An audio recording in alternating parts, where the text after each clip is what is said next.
Assalamualaikum warahmatullahi wabarakatuh. Alhamdulillahilladzi syarafal anam wa arsala rasulahu bitablighi risalatahu ilal arabi wal ajam. Wassalatu wassalamu ala khairi khalqihi Muhammadin khairil anam wa ala alihi wa ashabihi wa man tabi'ahu bi ihsanin ila yaumiz ziham. Wa ba'du. Yang sama-sama kita hormati Dewan Direksi PT Dilem Bapak Gani Kristiono, yang sama-sama kita hormati Bapak Factory Manager Bapak Samin, yang juga sama-sama kita hormati Bapak Andika selaku Ketua SPSI, para karyawan, karyawati yang dirahmati oleh Allah Subhanahu wa taala dan yang berbahagia. Alhamdulillah, syukur pada hari ini kita PT DKU di usia yang ke-32 tahun. Mudah-mudahan selalu safe, aman, kemudian tambah strong, tambah kuat kita sekalian, dan juga sustainable, tambah eksis, tambah berkelanjutan, berkesinambungan di masa yang akan datang. Karyawan, karyawati, saudaraku yang dirahmati oleh Allah Subhanahu wa taala, pertama izinkan kami menyampaikan selamat ulang tahun PT DKU Dunia Kimia Utama yang ke-32 tahun. Selanjutnya mari sama-sama kita sejenak memotivasi diri kita. Mudah-mudahan eksistensi kita di perusahaan ini dan juga eksistensi PT Dunia Kimia Utama bukan hanya membawa keberkahan bagi lingkungan kita, Indonesia, dan juga mancanegara. Tadi kami berbincang-bincang dengan Factory Manager Bapak Samin, kaitannya tentang tema tadi, safe, strong, and sustainable. Bagaimana caranya? Kalau kita merujuk salah satu Al-Quran surah Al-An'am ayat 82, di sana disebutkan alladzina amanu, orang-orang yang beriman, dan kita semua adalah hamba-hamba Tuhan, hamba-hamba Allah yang beriman. Walam yalbisu imanahum bidzulmin, tidak mencampur adukkan keimanan kita dengan kezaliman kita. Salah satu contoh misalnya kezaliman itu, kita nih dapat gaji dari perusahaan, ya diberikan kepada anak kita, kepada istri kita, ya. Para karyawan jangan gajinya diberikan kepada istri tetangga begitu. Dan juga tentunya kita untuk keamanan kita, kekuatan kita, dan eksistensi kita, jauhi juga judol misalnya. Gaji karyawan, gaji kita jangan dipakai untuk main judi atau juga membeli hal-hal yang tidak bermanfaat. Salah satu diantaranya adalah misalnya narkoba dan lain sebagainya. Ulaika lahumul amnu, kata Allah Subhanahu wa taala. Mereka itu artinya orang banyak yang masih baik di kita itu dan masih aman gitu. Ulaika lahumul amnu, mereka itulah orang-orang yang aman. Wahum muhtadun, dan mendapatkan hidayah, mendapatkan petunjuk. Betapa tidak, misalnya sebuah perusahaan atau kita dalam berumah tangga pun ada masalah, ada jalan buntu, di saat mendapatkan guide, jalan keluar, petunjuk, itu pasti kita akan senang sekali. Dan apalagi jalan keluar itu dari Allah Subhanahu wa taala, Tuhan yang Maha Esa. Pihak pimpinan, para pimpinan, dan para karyawan, karyawati PT Dunia Kimia Utama yang berbahagia, yang saya hormati, kaitannya hal itu juga agar aman ke depan, agar tambah kuat dan tambah eksis perusahaan kita. Salah satu di antaranya juga yang membuat kita tidak kuat, tidak aman itu adalah apa yang disebut beda pendapat ya, dan juga beda pendapatan yang tidak disikapi secara bijaksana. Oleh sebab itu kaitannya dengan materi ini dan memotivasi diri kita, ada sabda Rasulullah Muhammad SAW tentang rizki dan nanti insya Allah bagaimana kita menyikapi rizki kita itu. Di sana disebutkan oleh Rasulullah Muhammad SAW dalam sabdanya, innama fatihal arzaki mutawajjihatun nahwal ars. Sesungguhnya kunci rizki itu seperti ya nahwal ars, mutawajjihatun nahwal ars. Faman katsara kutsiral. Barang siapa yang kebutuhannya banyak, kata Nabi, maka akan diberi oleh Allah Subhanahu wa taala banyak. Faman qalla, barang siapa yang butuhnya sedikit, ya kullilalah, maka akan diberi oleh Allah Subhanahu wa taala juga sedikit. Betapa tidak dalam kehidupan nyata yang gampang kita cermati, kita analisa. Misalnya dulu saat kita menjadi karyawan ini baru berumah tangga, bisa beli beras, bisa beli susu, itu sudah sebuah kebahagiaan buat kita. Seiring dengan itu anak kita mulai besar, anak kita sudah mulai kuliah, bahkan beberapa anak kita kuliah, di situ oleh Allah Subhanahu wa taala juga diberi tambahan rezeki untuk mencukupi anak itu. Karena memang rezeki kita, wa ma min dabbatin fil ardi illa 'alallahi rizquha. Di surah Hud ayat 6 itu. Kita adalah makhluk Tuhan, makhluk Allah Subhanahu wa taala. Oleh sebab itu juga rezeki kita disiapin oleh Allah Subhanahu wa taala dan Allah Subhanahu wa taala yang tanggung. Dan seiring dengan itu, misalnya kita memasuki masa pensiun, sudah tua, mungkin anak-anak kita juga sudah bukan menjadi tanggung jawab kita lagi, terpisah kehidupannya dengan kita pensiun, maka pendapatan kita, rezeki kita cermati, kita amati, seolah-olah juga berkurang.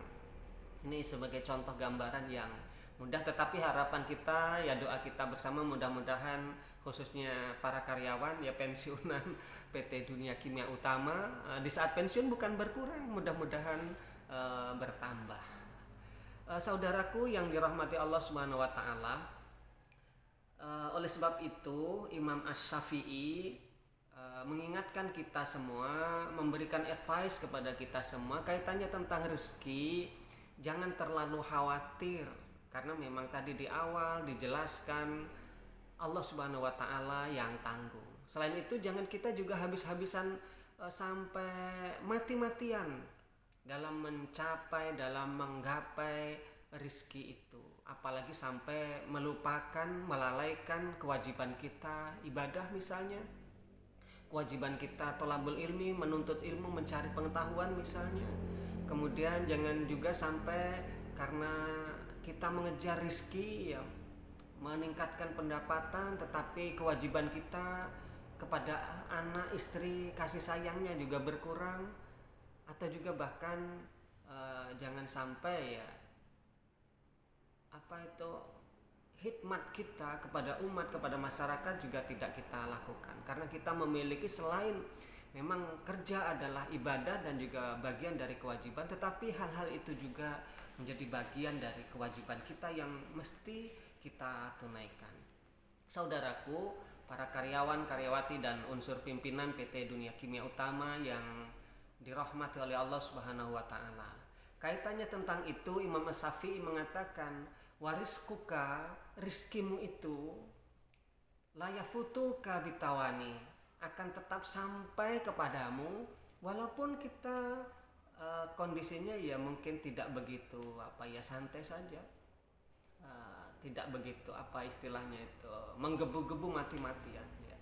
Wariskuka, kalau rizki kita, kata orang, nggak kemana ya, warisku kalaya futu kabitawani, kalau itu memang rezeki kita tidak akan kemana-mana, pasti ke kita.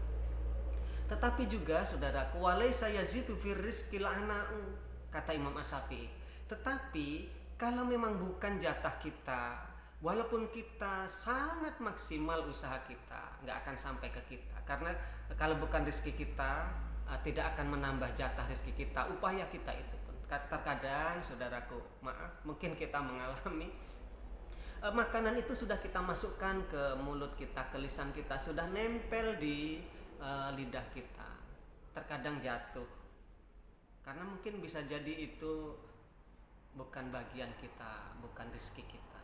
Oleh sebab itu marilah kita menjadi hamba Tuhan, menjadi hamba Allah yang qanaah, kata Imam As-Syafi'i. Karena dengan qanaah itulah kita menjadi raja sesungguhnya. Raja apa? Karena kalau kita tidak qanaah, kita akan menjadi budak selamanya. Budak apa? Budak keinginan kita, budak nafsu kita. Mari kita didik, hai istriku, ini pendapatan ayah, tolong diterima. Mari kita didik keluarga kita, anak-anak kita menjadi anak-anak yang qanaah, istri yang qanaah. Wahai anakku, ini pendapatan penghasilan ayah, mari sama-sama kita syukuri, begitu.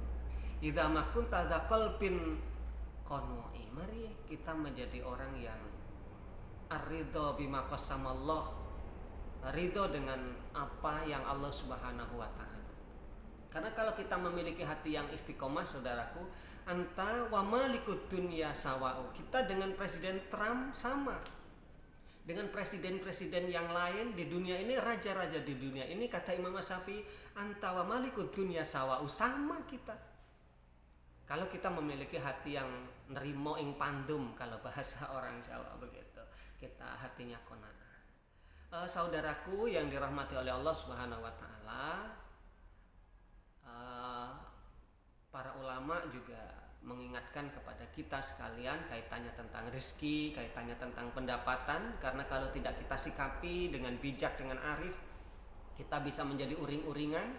Kemudian di perusahaan juga bisa menjadikan tidak stabil ya, dan mengganggu produktivitas dari perusahaan kita atau organisasi kita, atau mungkin juga tempat kerja kita. Apabila perbedaan rezeki, pendapatan itu tidak kita sikapi secara arif. Kata ulama, arizku rizqoni, rezeki itu ada dua.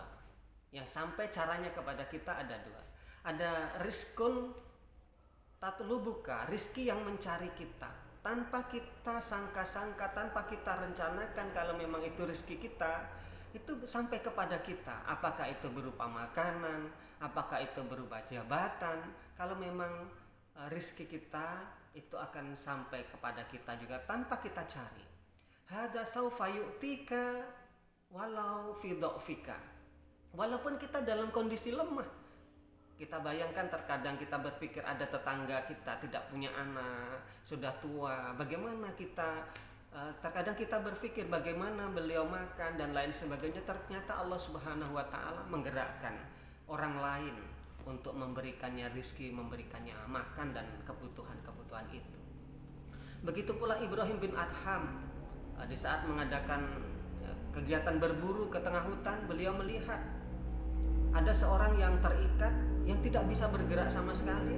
Beliau berpikir bagaimana beliau mendapatkan makan, mendapatkan rezeki. Ternyata Allah Subhanahu wa taala every time ya, kulla sa'ah, saatnya makan, ada burung yang mengantari beliau, menyuapi beliau, memberi makan beliau. Dan rezeki yang model ini adalah hadza fadlum minallah, karena karunia, karena keagungan Allah Subhanahu wa taala. Yang kedua ada rizkun tatlubuhu, rezeki yang kita harus cari, kita harus ikhtiar, kita harus usahakan. Nah, itu harus melalui bekerja sungguh-sungguh. Qanaah tadi bukan berarti tanpa profesionalisme, tetap. Nah, ini kaitannya tentang penghasilan, pendapatan, rizki wahada rizkun tatlubuhu. Dan rizki yang kedua adalah rizki itu harus kita upayakan, kerja sungguh-sungguh, kita tingkatkan profesionalisme kita dalam bekerja itu. Wa huwa la ya'tika illa fi sa'ika, dan rizki yang model ini tidak akan sampai ke kita kalau tidak kita jemput, tidak kita upayakan, tidak melalui kerja. Oleh sebab itu kalau tidak salah Khalifah Umar pernah melihat seorang pemuda yang kesehariannya every time ya di masjid, ibadah terus. Kemudian Khalifah Umar bertanya, bagaimana si fulan itu makannya? Oh, dianteri oleh saudaranya, wahai khalifah. Mendengar hal itu, melihat hal itu, Khalifah Umar mengusir pemuda itu. Dan ini kritik buat kita sekalian. Bagi kita yang masih usia produktif, ya mari kita bekerja, mari kita menjemput rezeki kita itu dengan sungguh-sungguh, dengan cara yang halal, dengan ikhtiar yang maksimal. Dan rezeki ini, saudaraku, wahada adlum minallah, karena keadilan Allah Subhanahu wa taala. Rezeki yang model kedua ini. Artinya apa? Siapa yang bekerja maksimal mendapatkan banyak. Siapa yang malas-malasan tidak akan mendapatkan banyak. Dan ini karena keadilan Allah Subhanahu wa taala. Yang malas-malas pangku tangan ya nggak dapat apa-apa. Beda dengan orang yang sungguh-sungguh, yang waktunya termanage, ya, keilmuannya termanage, kemudian skillnya juga bagus untuk menjemput rezeki itu. Mari kita jemput, kita songsong Indonesia Emas tahun 2045. Mudah-mudahan kita semua diberkahi oleh Allah Subhanahu wa taala dan Indonesia menjadi negara yang jaya. Dan mari senantiasa kita pupuk kekuatan, keamanan dan eksistensi kita. Terima kasih dan wal afu minkum. Selamat ulang tahun PT Dunia Kimia Utama yang ke-32 tahun. Mudah-mudahan jaya buat kita semua. Wallahul muwafiq ila aqwamit thoriq. Nasrun minallahi wa fathun qarib. Assalamualaikum warahmatullahi wabarakatuh.